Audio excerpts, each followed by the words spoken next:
here we are at Gary Ward National Park in Western Victoria with Aruna, or Rooney, and he's offered to give us some of his time today to tell us about his background, his people, where we are, the significance of the indigenous people of Australia believed, well, it's pretty much for sure that they're by far the oldest continuously existing human culture. And thank you so much for taking the time. And so tell us a little bit about the name Koori. What exactly does that mean, and where does that come from? Koori is an indigenous name for within Victoria, some parts of New South Wales as well. They call themselves as Kooris. So Koori was an indigenous name for the traditional owners within this area, or the indigenous name for us.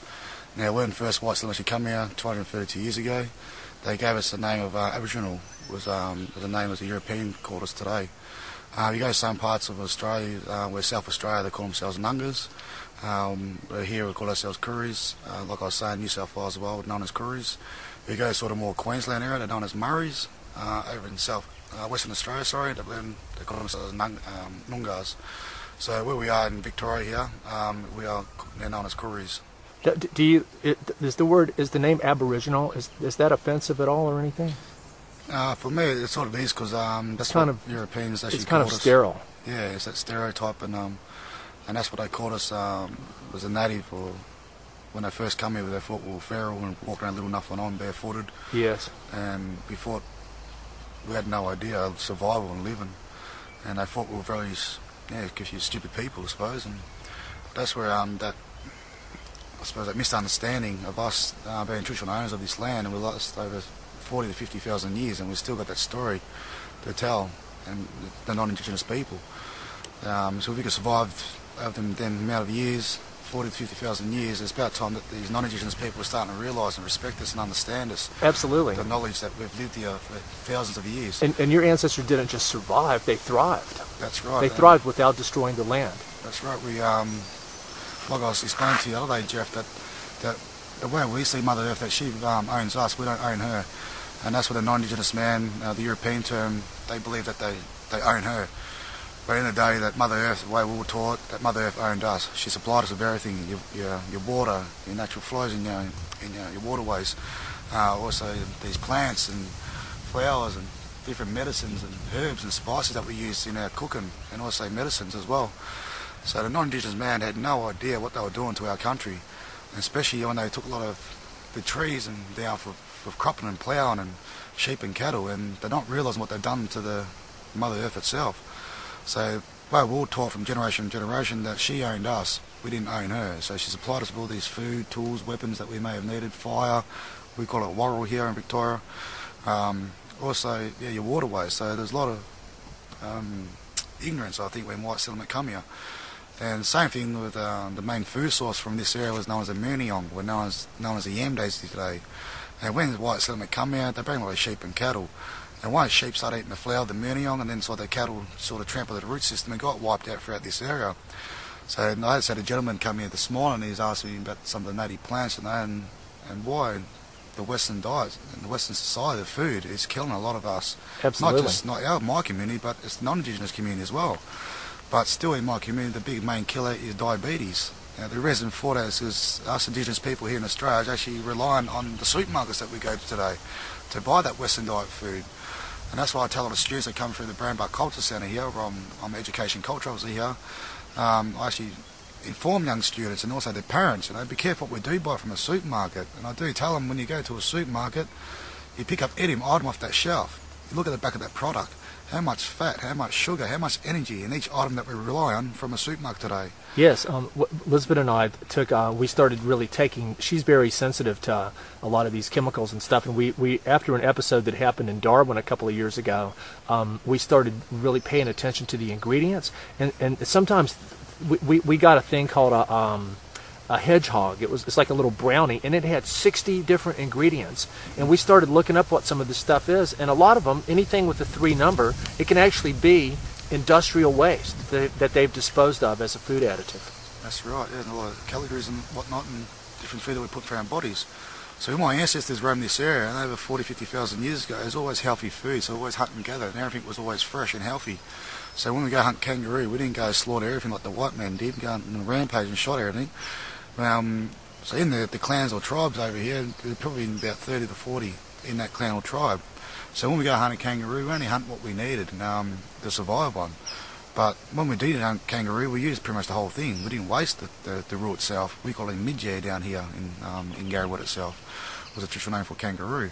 So the meat, of course, to survive on. Now, I don't know if you'll wear it there, but kangaroo meat's probably the best meat for you because there's a lot of protein and iron. There's no fat on it at all. And they exercise a lot. They don't just stand there in a feedlot or anything. That's right. They're out there, they're hopping around all the time. So there's all muscle and protein and iron in it. A lot of other food that we rely on from the butchers and the supermarkets today, a lot of fat and a lot of steroids being pumped into it. Genetically engineered stuff? Yeah, a lot of water. Frankenfoods? Make it look fresh, only being slaughtered a day or the day before. Well, hey, let me share this word with you that relates to what we're talking about. There was a Native American guy from the Lakota tribe called Black Elk who lived in the 1800s, and there's a book you can read. You might really enjoy it.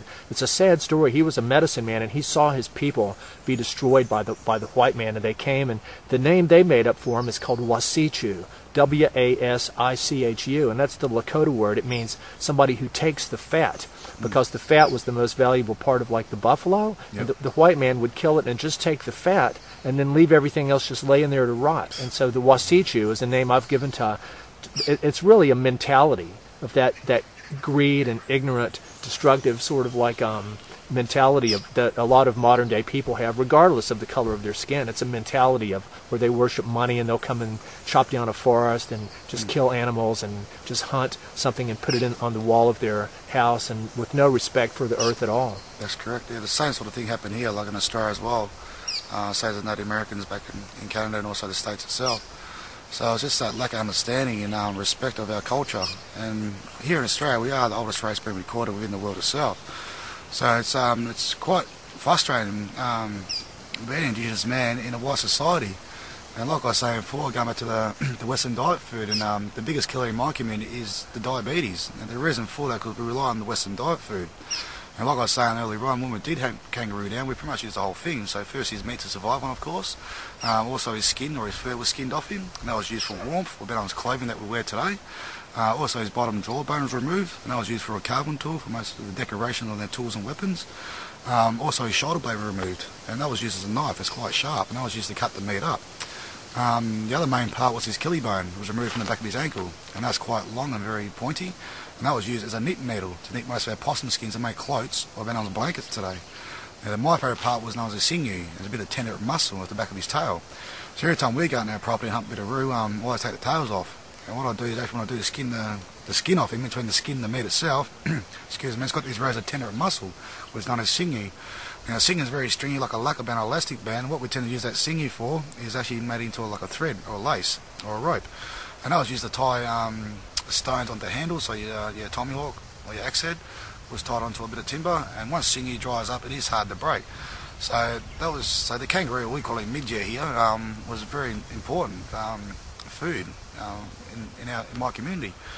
So that's what the main food source was, your kangaroo, midge, and also jawara. Now jawara, or known as the emu today, was a very fatty bird, and that again was used for two purposes: the meat to actually survive on, but the fat was actually divided.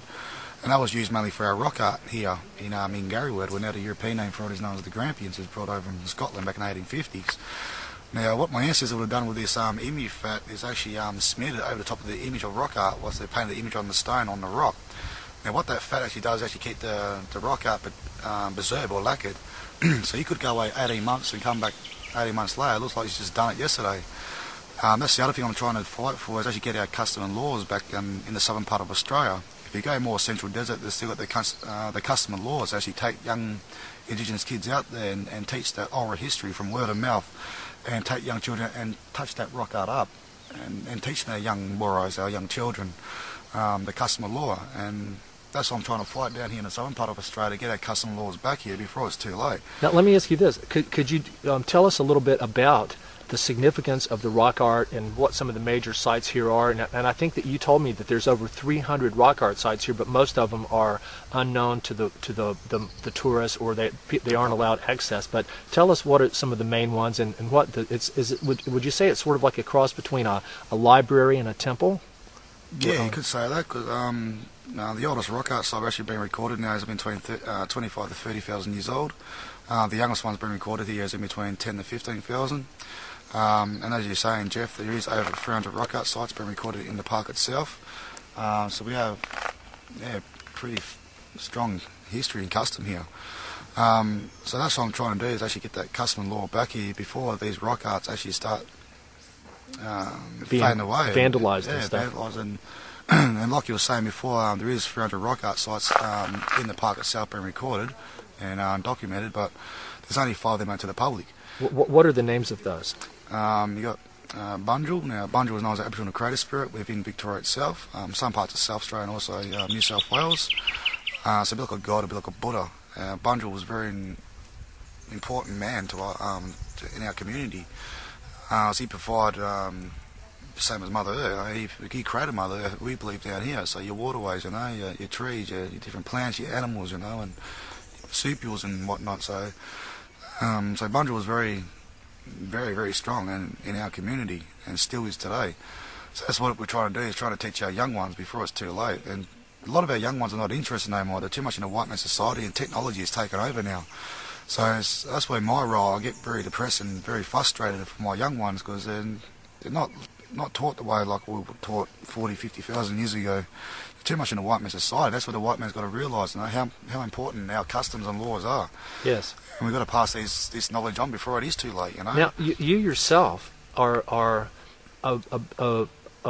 you're a repository of all this massive amount of stories and information, probably more than anybody in this area. Would you say?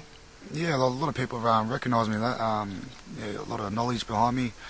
I've been doing it pretty much all my childhood. My grandfather was a big role model of mine. He was a very cultural, spiritual man, and hunter and gatherer. I'm more a hunter, not a gatherer. My grandma was a gatherer. And what was his name?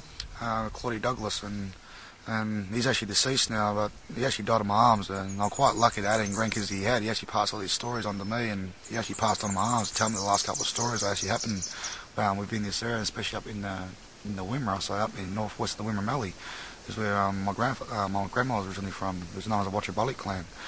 But my grandfather was one of the last that's been recorded to be known. He was the last of the Jalpajali that lived in the northwest of Garryward, where now it's known as the Grampians.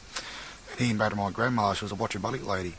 So I was very lucky to have him as a very strong role model. He taught me all this knowledge that I've known today. So I'm very respected in this community for the non-Indigenous people and also the Indigenous in my community itself. I've been doing it from the age of 12, 13. I'm turned 30 started next year, and just at Brambuck Culture Centre, I started working at the age of 12. I'm probably 13, 14 year old, and I've been here since. I went to the city for a while, but I couldn't stand it. It's just too fast for me, and this is my home. You can probably see in these vintage, a lot of footage that Jeff is actually provide for you. It's a beautiful country, so if you had a chance to come over here, I do say to come and visit us. I think this is one of the most, I've traveled all around Australia for 12 years, and this is one of the most special and powerful and beautiful places in all of Australia, both Halls Gap and Garryward National Park, and I've seen very little of it, but I'd love to see a lot more. A lot of it's quite remote, and some of these special rock art sites. And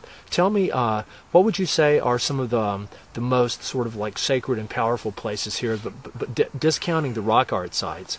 Like you mentioned a place called Pink Lake to me the other day. You said it was Tingle's Heart. Tingle being the... Tringle was known as a giant. Oh, Tringle. Yeah, Tringle. There's a number of Dreamtime stories that did survive this area for white settlement. A lot of them has been lost. When first white settlement come throughout this area, a lot of people don't realise down the southern part of Australia we copped it pretty bad. There was over 75 to 80% were murdered and massacred, mainly women and young children. Did much of that happen right in this area where we are? Just in Garrett itself, especially the Japarong people, they copped it pretty bad, and they lived in the southeast of Garryward, and they're very nice what they did to that clan or that tribe, and So like I was saying, it's over 75–80% women and children were murdered and massacred. It was very disgusting. And a lot of my ancestors were the warriors, and they were shackled up from their necks to their wrists to the ankles and taken out properties and used as slaves. And a lot of that was hidden, it was very documented. The European, or the British didn't want to document none of that. They only documented all the good stuff, what they think they'd done. But and wrote the history books accordingly. yeah, and that's white history, and that's what I tell a lot of kids and a lot of international that come here and they visit the Brink Culture Centre, that you got to realise that Australian history, the white history about Captain James Cook, the British and that's not Australian history. The history here is black history, and it's always going to be black history. If my ancestors survived over 40–50,000 years, we've got a big future still ahead of us. And that's why I tell a lot of people that come through the doors of Brink Culture Centre, it's about that respect and understanding. And there's a lack of respect and understanding. There is still today, and it's hard, to work in a white society, and a big part of what I hope that I've always been trying to do, and like with this video right here, is create awareness in people's mind of how ignorant they are, and how their simple lack of awareness and knowledge is very disrespectful to the real people whose land this really is. That's right, Jeff. A lot of people know, what happened. Like I was saying, the massacres took place, and later on, the missionaries started opening in the 18th century, and a lot of people don't know, and they're still ignorant and don't want to hear it today. But it's good that Brink with a lot of panels upstairs that sort of explain that history, what took place before, when the white settlement did come here. And the missionaries, a lot of nasty things did happen. The first mission was built here in Victoria. It was called Ebenezer. A lot of my ancestors were taken to, the Japa and also the Watchabali clan.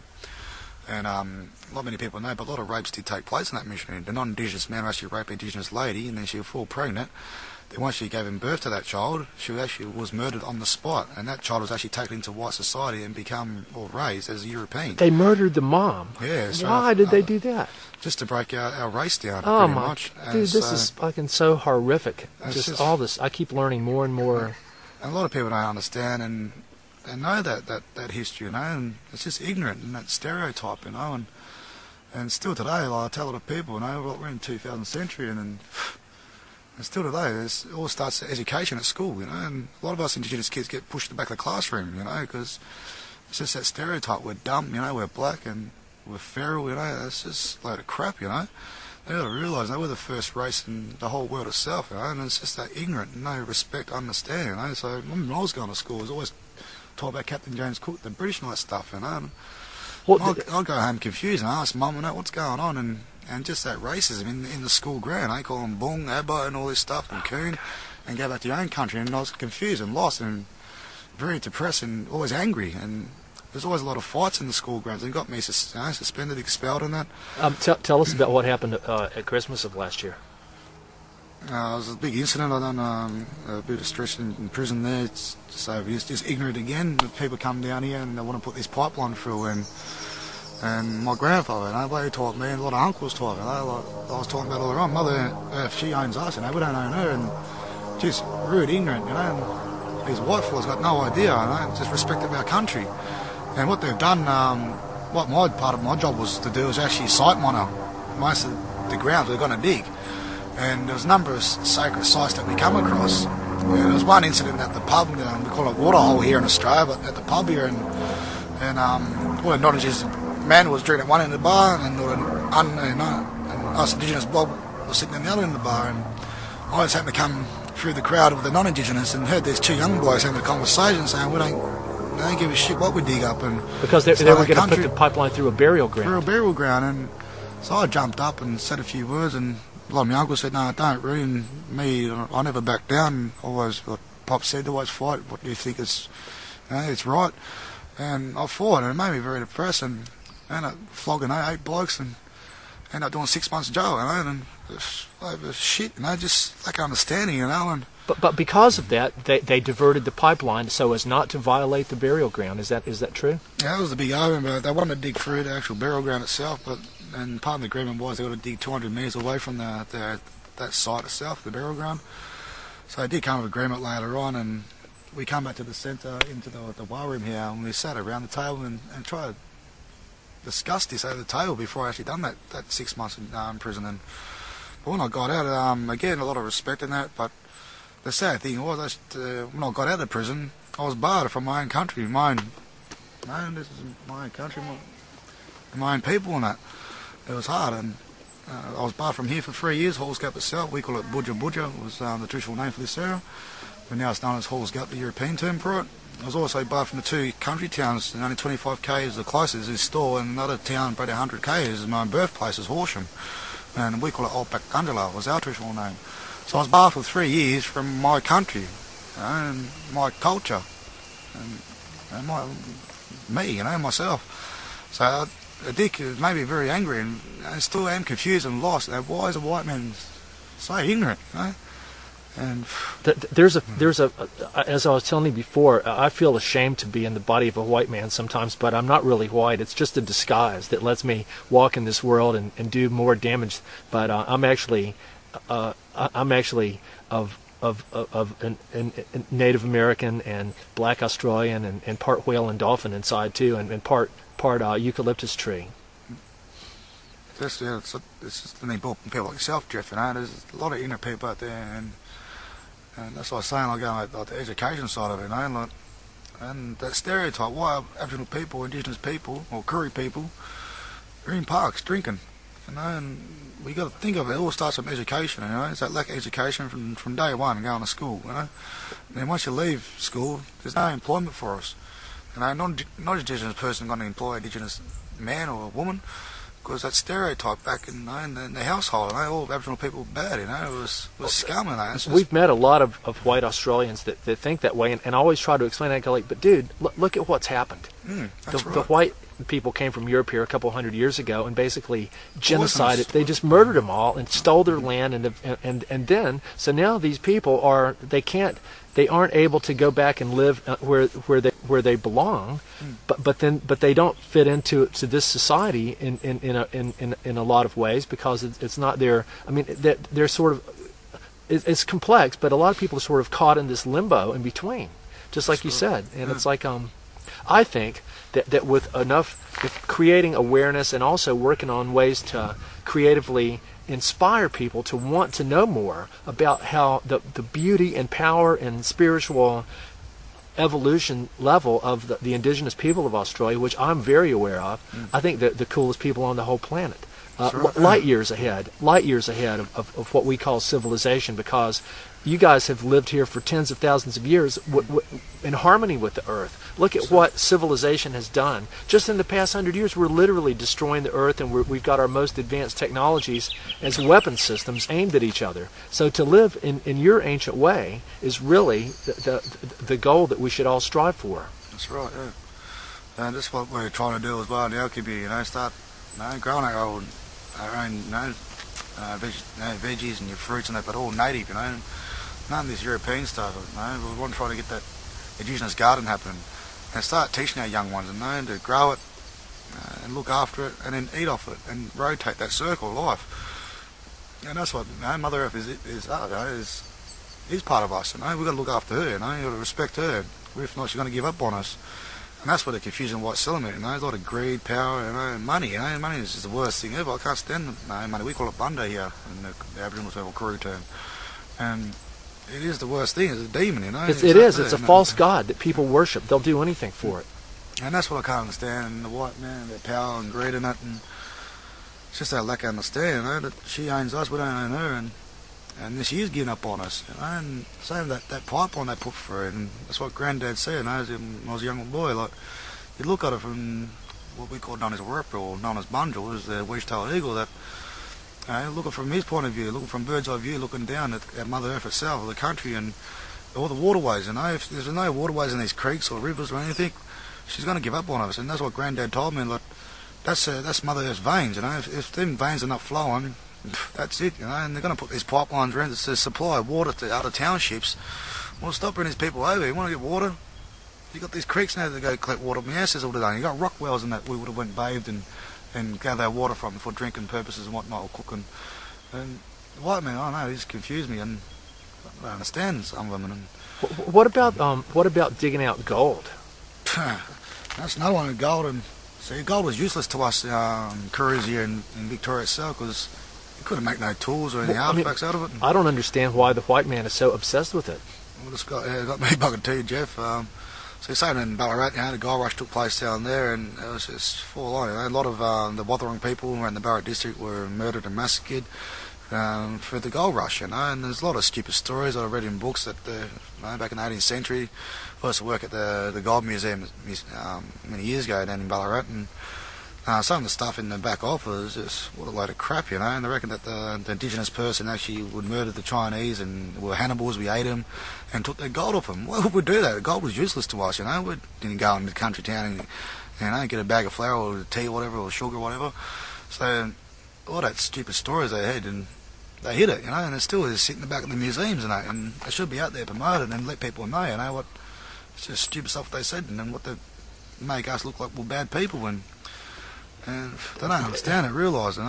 Have you heard about this concept called, I may not pronounce it right, I think it's terra nullius, or terra nullius. It's that the doctrine, when the British first came, they declared Australia terra nullius. It means the land of nothing, or an empty land with no people, because all they saw was what they thought was the primitive, savage subhuman people here, and then and declared it as British territory because there was nobody here, and that's like that should, the Crown of England should be charged with criminal trespassing now. That's correct, and made to pay amends to all the people and damages for all the millions of people that have been slaughtered here. It's unbelievable. So as my partner's grandfather, Pop Jack, and he went to the Second World War and he fought over there, and he came back home and got no recognition. He came back home and he was promised land, country, and he got nothing. None of us got nothing. We come back home, and now I just seen an article a few months ago that they're trying to say there wasn't not one Indigenous person from Australia went over and fought that war. What a lot of shit that was. And when we come back, and some of the RSLs here in Australia, we weren't allowed to go in and get a counter meal because we were all black, and I remember going with my grandfather, and he had a little bit to do with the war, and there's a lot of shit, and I wanted to go, go in here for a counter meal, and a few beers and whatnot, and I can't go with my grandson. Why? Because he was black, and I had a black skin. What a lot of shit this is, You just fought for our country, and they do this to us, So that's why I'm sort of getting angry and frustrated. I'm trying to fight, and let people know, out there, it is still hard to frustrate, even today, Try to white settlement, and I feel bad. I'm very frustrated with my ancestors, what they've done to my ancestors. Yes. My grandfather and there's no respect, Well, you know what? I'd like to offer my services to you right now to help in any way I can to work on this goal that I share with you. And I think, how cool would it be if we actually made a movie about this sometime, and brought in like footage from the different rock art sites and showing some of the bush tucker and people doing different things, and have you tell some stories and talk with different people and stuff. Something like that could be really, really cool. As I've been doing all the same, 12, I don't grow up with it. It's always been part of my background, and from my granddad, he always tagged around, and I was his shadow. And we always taught, It's never written down, never documented. There's always word of mouth, and it still is today, We are the oldest race that's been recorded in the world, and some of the rapes that took place in the missionaries, that's why you won't come across a full-blood Indigenous person down here, more rural half-caste like myself, The reason for that is the missionary days. A lot of rapes did take place, and they broke the skin tone down to become Europeans ourselves. And all the full-blooded Koori men and women were actually left on missionaries until they quietly died, and just where Ebenezer, where a lot of my ancestors were taken to, there's over 150 unmarked graves.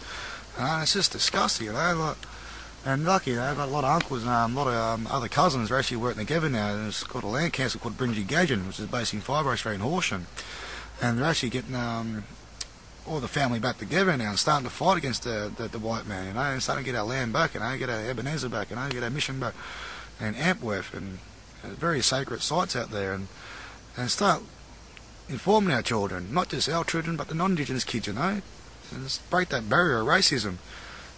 People got to realise, we are the first race, and we are the oldest race, and it's just a respect, understanding for us people, and let people realise, why are we so light-skinned today? Because it's going back to the missionaries.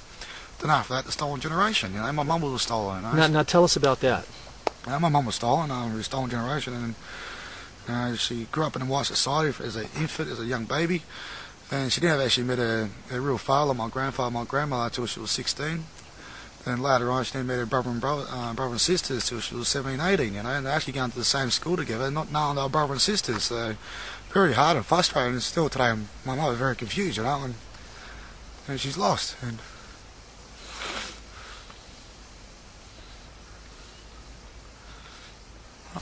now here we are with the flag. Now tell us about this. we weren't allowed to have our Indigenous flag up to 1972 when it was. So we actually fought. But actually what it means is the black on top there represents the colour of the people, or the ancestors, in the past and present. Also the yellow in the middle of the circle represents the sun. We call it Ningyuk down this way. And also red, which means the blood was spilt for white settlement, and also Mother Earth herself, the red soil. So this is the original Australian flag. That's why I can't really stand or understand the Australian flag. We've got the British sort of emblem, and then at the top left hand side, and also got the Southern Cross. And that's what even Uncle Jeff Clark, is actually starting to fight against the government again, and the politics and whatnot. I don't know why they actually got that Southern Cross on their flag, because that's part of our Dreamtime story. Our Is it that story. represents Tringle, doesn't it? Yeah, it represents Bunjil himself, Wild Crow, Tringle, the Giant Emu, the Brown Book Brothers, were two legends just to roam this area, and what their job is carry their customs, the laws, the languages, get into the creatures or the animals, and teach all of us how to survive from Mother Earth. So that's what Brown was actually originally named after. It was named after the two Brown Book Brothers, were the two legends that roamed this area to pass all them customs and laws and whatnot on. So, and that's what part of that Southern Cross is. There's a lot of stories throughout whole Australia. The ancestors would have passed on to our young ones, and most of our stories were told mainly through the stars. The ancestors, the elders, will sit there amongst us young children and sit there and tell yarns and stories throughout the stars. It wasn't done through the stars, it was usually done through song and dance, or Benham's corroboree today. It wasn't done through corroboree, it was usually done through rock art. So getting back to the rock art, like we were saying before, there's over 300 rock art sites been recorded within the park itself. Now, there's only 5 of them open to the public. Have you visited a lot of those? Yeah, I've been to a lot of them that aren't open to the public, with my grandfather's life, and also a lot of other uncles, Uncle Archie, which is deceased as well. Uncle Nook, again deceased. There's a lot of them, Uncle Pop Jack and that. There's a lot of people that passed on. Also my partner Carla, her father, John, was another big role model of mine. He taught me a lot. Were they able to tell you specific dreaming stories associated with these different rock art sites and things like that? Yeah, there's a lot, especially my ancestors on my grandfather's side was a Jalpa in the northwest, and very strong country of that side, and very powerful and spiritual. And a lot of rude kids, like I was saying earlier on, there's over 300 rock art sites, there's only 5 open to the public. Now the reason for that, over the years being open for tourism in the public itself, a lot of rude teenage kids, were teenage just human race itself, ignorant and lack of respect, they've actually out there and vandalised a lot of our rock art, graffiti, even taking chips of this ochre, and put them in money bags and trying to sell them on eBay. So it's coming from a famous rock art site, and it's just disgusting, no respect at all. So back in 89 and 99, in 90 itself, we had to put these cages around these rock art, and it's very disgusting. I remember as a young child coming out to these rock art sites, and there's no such thing as these cages around there. And a lot of uncles, also my grandfather, would sit there and teach us young ones, that what these stories were about. And it's just that oral history passed on from word of mouth, that oral history.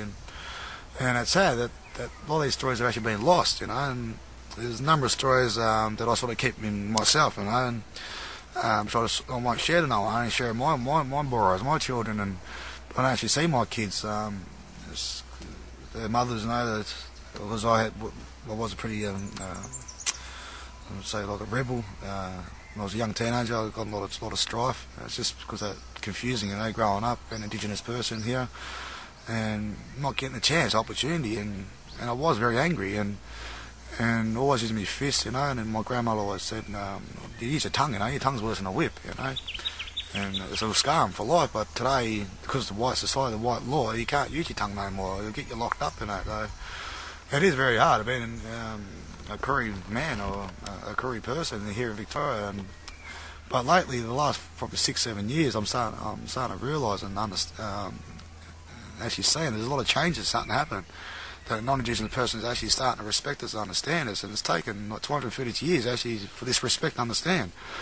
So it's good for our young ones. They're starting to get jobs and opportunity to what it was when I was back at school, back in so the late 80s, early 90s, and it was that lack of understanding. And now, as part of my role being an education culture officer here at Brink cul-de-sac, I actually work a lot of job network agencies around Wimmera and also Garryward, or the Grampians area, to actually employ Indigenous kids, give us a chance, give us an opportunity, So that, it is starting to change, that they are starting to respect us, understand us a little bit more, but still it's all them old ones that we've got to hit and target, then so they can actually hit their children, and I do a lot of talks in a lot of retirement homes, and a lot of people they don't know that history, what happened to us, what their ancestors have done to us. So it's always been hidden. So when I go do my talks in these nursing homes and whatnot, a lot of them are quite ashamed and feel guilt what they've done. It wasn't them; it was their ancestors, But it's a burden that we all carry. All of us. I'm always saying that we're, in a way, everybody that's alive now, all the white people, we're responsible for what these ancestors of ours have done. And I think it's impossible for the white man to think he can live in harmony right on top of all this genocide that's still going on. It is. It's still going on. Same in America. It's like, I don't think it's there's too many deep spiritual wounds that could maybe be healed eventually if people really focused on it, but instead they're just like in denial of it. Yeah. Just everyone's right about themselves, and we're growing up. It's always the family, and everyone's equal. Where today, the white society, it's always above, and there's never no above, no below. In our community, and everyone was treated equal. No one was higher than anyone, no one was below than anyone. So, and in a white society, that's that greed and power goes back to that, and money. And it's just stupid, and I can't understand it. And it's not just here in Australia; it's back over there in the States. It's global. It's everywhere. Canada, everywhere, and especially New Zealand, it's the same thing over there, and it's just that lack of knowledge and understanding, the traditional owners of the countries, and respecting their beliefs, and especially here in Garryward, a lot of the Japo Jolly and also the Jabberong, I was taken to a place in Ararat called J Ward, and what they originally built that insane prison was built for mentally insane people, and the reason why they built that prison, or was called known as J Ward, is for us Indigenous people within this area. They thought we were stupid because our belief, our custom and the laws, and the belief in the Bunjil and the dialects that we spoke within this area. There's over probably 30 to 40 different dialects within Victoria itself. None of us spoke the same lingo. So they thought we were stupid. They thought we were crazy. And they built these be like prisons and put us in there. We thought we call them bunta or jubi here, but thought we were just crazy, stupid. And then later on they started putting their own kind in, the British and also the Irish and all that, and it was just stupid what they done to us. And later on, back in I put them in the 60s, 50s and 60s, a lot of death in custody, and still today there's a lot of death in custody. And when I done that 6 months in prison now in Melbourne, I was disgusted how many uncles and cousins are in there. There's over 80% Indigenous people all locked up in there, all Indigenous men. And I sat in the yard there and I spoke to a lot of my uncles and cousins. Like, fuck, where you been? I haven't seen you for years. What, you might have been deceased, and they've been in there and they're too scared and they can't reconnect with country out there on the outside. And that's why I sat there and talked to them the 6 months in there. And I said, come on, uncle, come on, cuz, you got to get out there and reconnect with country. Go back, find your roots, find your custom and laws, and what tribe, what clan you come from. And probably out of the 60 was in there, there's probably about 40 that haven't reoffended. The other 20 probably gone in there and reoffended. But that's when a lot of uncles told me we needed someone like yourself, really, to come in here and somewhat young and very passionate about our culture and tell us that, And because going back that stereotype, lack of education and going employment, no employment, and what we do, is that stereotype. We go in the bottle shop, we go in the park, we wipe ourselves out, and it is true. But the reason for it, we are hurt and suffering. We don't know how to live in the white man society because there's no opportunities for us. There's no gateways. There's no goals for us because we've been wiped out and just pushed aside, left behind. And that's why I get frustrated. I go to Melbourne and I see a lot of uncles and that sit in the park, and I go and have a yard and come on, wake up yourself. What is your problem? What is it? And a lot of them are saying, look, really, we don't know, we're lost and confused. And I know that myself, and I was there going that way, And I was lucky that I had a home to come to, like a beautiful country like I've got here at Garryward, and I'm very lucky to have this. Absolutely. And I was lucky I had a home to come back to. A lot of the other uncles and cousins that haven't got a place to come to like this. So I do cherish it, and I'm very passionate from my ancestors that roamed this area, and that's what a lot of the uncles actually, when they had been released, they've gone back, reconnect with country, and found out they reconnect with country, Mother Earth, and culture. And a lot of them have gotten back, into their culture, and it could be paint, making artifacts or whatnot, and keep away from that. So that pack of people was leading in the wrong way, in the wrong direction. Mm-hmm. And they actually reconnect with country and they become strong themselves, become warriors, and bundles respect them again, Mother Earth respected them, and haven't really offended. And the other thing is, mainly is, especially in the city there, is the powders, the drugs. A lot of us in our community do smoke a lot of yandi, or better known as marijuana, we call it yandi here, and that's probably the best thing for us, and it would have been old medicines back in that, back before this was introduced to us, but a lot of our young ones are going that wrong way, and they're starting the powders, and now here in Australia the biggest killer is the ice, and it's fucking unbelievable. I can't talk. I went to Melbourne. I was a young teenager, and I was on heroin, and I started at the age of 9.5. My first offence was 9.5, and I'm still barred from Smith Street in Collingwood, Fitzroy. And the reason for that was I was a little trafficker. I was a little runner for the main dealers down there, Vietnamese boys, and I got caught at the age of 9.5 years old with a 9mm Beretta and 2 machetes in the front of me and 2.5 grams of heroin in my mouth in balloons and in water balloons, and it was stupid, and it's still barred for today, from Smith Street, and I can't stand Melbourne. It fucked me up. It ruined me. And later on, my mum, she started hitting the heroin pretty bad, and she started turning into a junkie. And she, hot cold sweats, joints all the time, just screaming her guts out in the bed. And so I had to go out and do quick earns, rorts and that, and to go get smack for her, and to keep her happy, And that was her medicine pretty much to keep her going. And that first offence, it confused me a lot, and especially getting bashed in the cells and that, and they could have killed me, and they could have got rid of me, but I had a few cousins that worked in the legal aid and that down here in Australia, as Aboriginal legal aid, and they've come in there and they actually bailed me out, they got me out, and they took me back home at the country of Horsham, and it's a little country town, and I started reconnecting with my culture, my family, my country, and growing up, being a Koori person, and I started connecting. I go and see Granddad every day, and going out with my uncles, and they take me to these sites or whatever, and teach me these stuff. I was very lucky to actually from there come back to where I'm home now, and we all fuck up, we all go the wrong. But at the end of the day, it's up to us, and we're only here once, and that's why I tell a lot of young Indigenous kids, I'm a bit of a role model in my community that. You only got one choice, boys, and that's it. If you're a male or female, you only got one opportunity, and at the end of the day, it's up to you. You can't. It's not mum and dad's going to do it for you, or granddad, or whatever, or grandma. At the end of the day, it's up to you. You're number one, and you got a goal. You got a dream. You chase that dream and goal. Probably 99% you're going to see that goal. And the biggest thing now is education, and I know it's probably the last 5 or 6 years that there is education is being pushed out to us Indigenous kids, and we are getting recognised and understand now. We are sitting in the front rows, not being pushed about the classroom. It was back in 2003 or 2002, I think it was, or 2003, that there's myself and Aaron Clark, another cousin of mine, and Colin Cow, a gentleman from Darwin, a non-Indigenous man. We actually started the curriculum. They changed the curriculum and stopped talking about British and Captain James Cook or whatnot, and start talking about Indigenous people, what happened to us before white settlement, how we survived this era, and then talk about the white settlement, what happened to us from the massacres, and to the poison water holes, and to the missionaries, to the stolen generations and whatnot.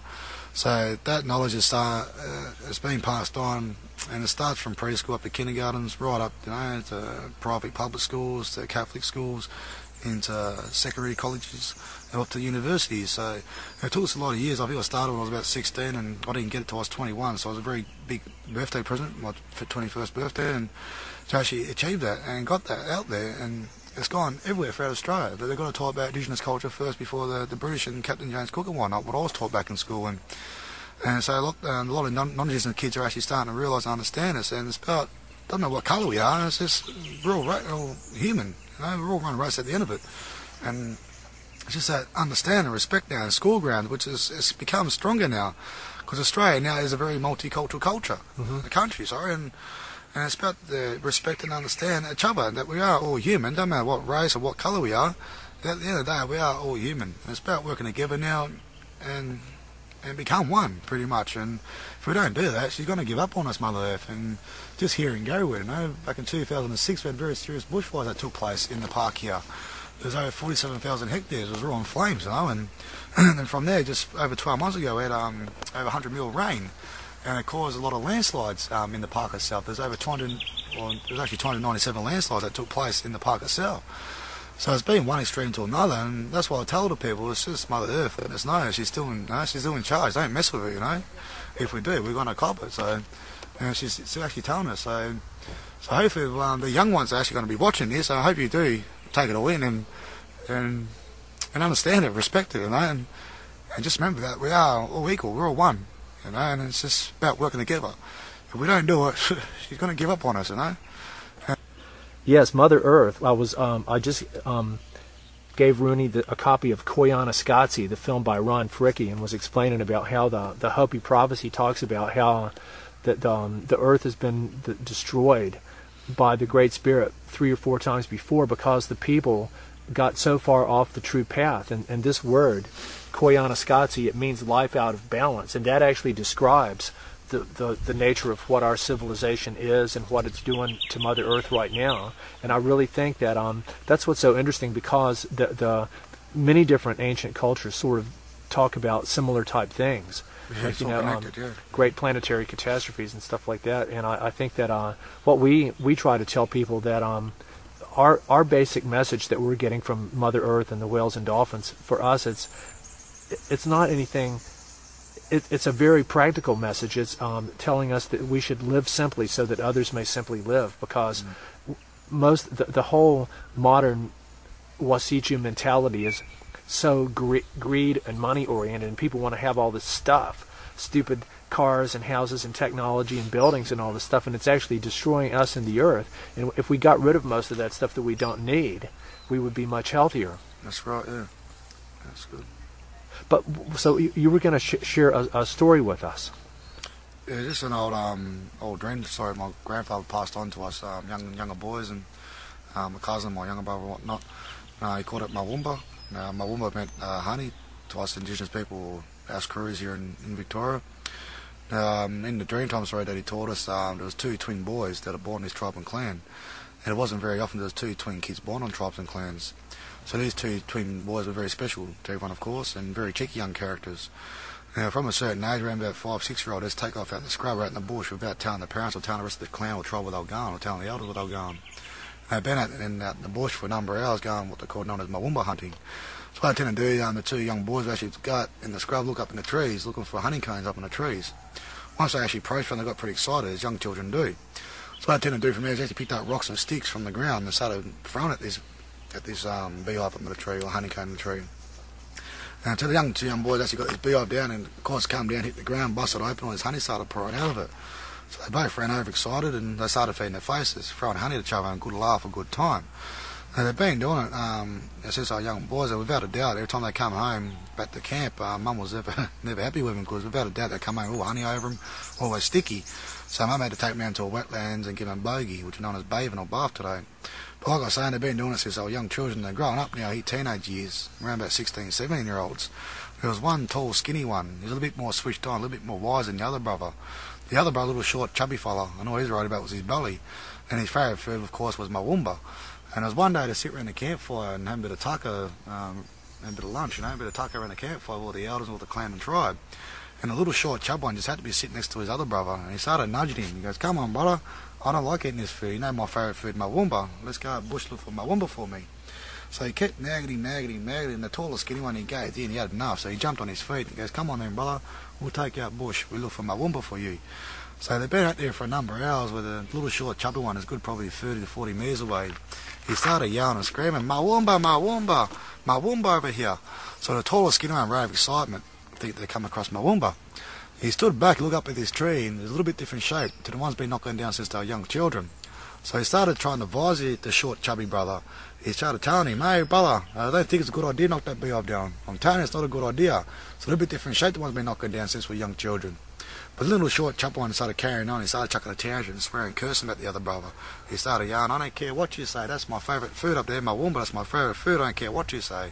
So as the first young boy, of course, picked up this big rock, or young teenage boy picked this big rock up, and he pipped at this beehive.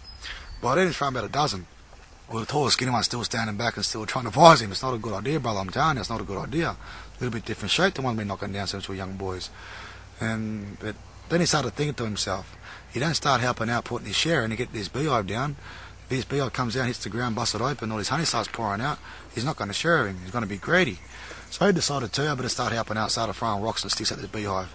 Eventually, these two young teenage boys, they got this beehive down. Again, hit the ground, busted open, all his honey started pouring out of it. So they both ran excitement as they were young boys again, started feeding the faces, throwing hand at each other, and a good time, a good laugh. To the next minute, this big swarm of bees come along, stung them. They got a bit confused, a bit worried, a bit frightened. They couldn't work out why these bees were stinging them. So they ran all the way back to camp crying. They approached camp. They told the rest of the elders that there's bees that can sting you. All the elders, they started cracking up laughing. They thought these young boys had lost the plot, and they're going a bit stupid, crazy. And they're telling the young boys, you two young boys must have gone a bit stupid, you know, because when we're young children, we go out there look for my Woomba. No such thing the bee can sting us. You two young boys going a bit crazy, I think, you know, losing the plot. So the two young teenage boys, they got a bit offended. They started yelling and screaming back at the elders. They said, come on you big shots, you don't believe us. We'll take you out there, we'll show you the bee that can sting you. So the two young boys, they storm off with anger, with the tribe and clan sort of hanging back and a good chuckle fit these young boys had lost the plot. So they actually approached this beehive. There's still honey still pouring out of it. So everyone thought, we're not going to let this honey go to waste. So everyone started feeding their faces, throwing honey at each other, all acting like young children again, having a good time, a good laugh. So the next bit, this big swarm of bees come back, stung everyone. So everyone got a bit confused, a bit worried, thinking, how come these bees sting us? And they, well, we're young children, no such thing, the bee can sting us. What's going on today, Mother Earth? So they slowly made their way back to camp. They sort of got halfway to the campsite was, to where this beehive was lying, where the beehive was lying to where the campsite was. And these two young teenage boys ended up collapsing. They ended up dying. They were allergic to this bee sting. But they were the first two boys who discovered the European bee. Here in Australia, there's no such thing as European bee. It was actually introduced to Australia. The only bee that we had here in Australia is known as a black bee, or as a native bee. Never had no sting. They're little small ones, aren't they? Yeah, little small fellows. And after all them years going, my ancestors going and collect my Woomba, it's always been a native bee or a black bee. To this one type of year when white settlement come here, these young boys just discovered the European bee. So now, out of respect, you might notice we call them Yadakis, who originally came from NT of Australia, and also some parts of Queensland, and also Western Australia, known as the didgeridoo today. We call them Yadaki. Now, Yadakis actually traded down to us, but down here in the southern part of Australia. But we're in the mouthpiece of the Yadaki, or didgeridoo. You might notice the beeswax. And the main purpose for that beeswax is to respect them to young boys who actually discovered the European bee. And also so we can protect it, protect our lips, from itchiness, from the timber, and also so we can shape it so it can actually fit in the hierarchy.